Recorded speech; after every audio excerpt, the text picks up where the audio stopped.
my home will be young and younger.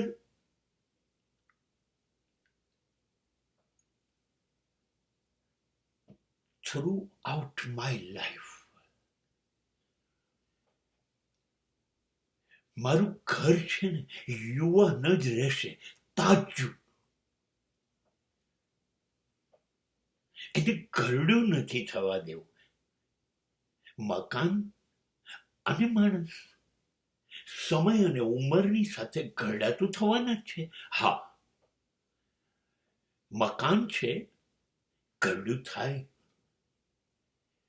શરીર છે, વૃદ્ધ થશે, સંમત. પણ જીવંત રહે, હસતું રહે, રમતું રહે, ખિલખિલાટ. ચહેરા ઘરના દરેક માણસના હોય, દરેક ખૂણો ઘરનો જીવંત હોય, ખુશખુશાલ હોય.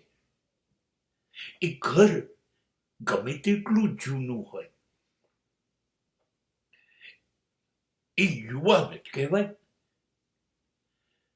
જે ચાર દિવાલોની અંદર રહેતા તમામ માણસોના સ્વપ્ન એક પછી એક સિદ્ધ થતા,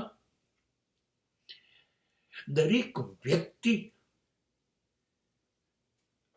એવો ગજબનો રાજીપો અનુભવે તો એ ઘર યુવાન કહેવાય. એ ઘરમાં બધાની ઉંમર વધતા વૃદ્ધત્વ આવશે, મકાન પણ ઘરડું થશે, પણ અંદર રહેનારા માણસોની જીવવાની પદ્ધતિ, એમનો પ્રેમ, એમની લાગણીઓ, એમની ખુશી, એમને આનંદ મેળવવાની સ્થિતિ, એમની જીવવાની પદ્ધતિ, એમની વિચારવાની પદ્ધતિ એમને યુવાન રાખશે. એ ગાતા રહેશે, નાચતા રહેશે, હસતા રહેશે. ઉદાસી એ ઘરમાં નહીં આવે. બધા હમ સાથ સાથ હૈ ની ભાવનાથી બધા જોડે હસશે, બધા જોડે રડશે, બધા જોડે લડશે અને બધા એકબીજાની જોડે ઉભા રહેશે. કોઈ એક હશે જ નહીં, એકની સાથે બધા જ હશે. આ ઘર એકની તો બીજો, બીજો નહીં તો ત્રીજો, અથવા બધા ભેગા થઈને ખુશીઓ જ ખુશીઓ લઈ આવશે. એવું નથી જીવનભર ખુશી આવશે, તકલીફો આવશે, પીડા આવશે, તો બધા જોડે મુઠ્ઠીઓ ભીડશે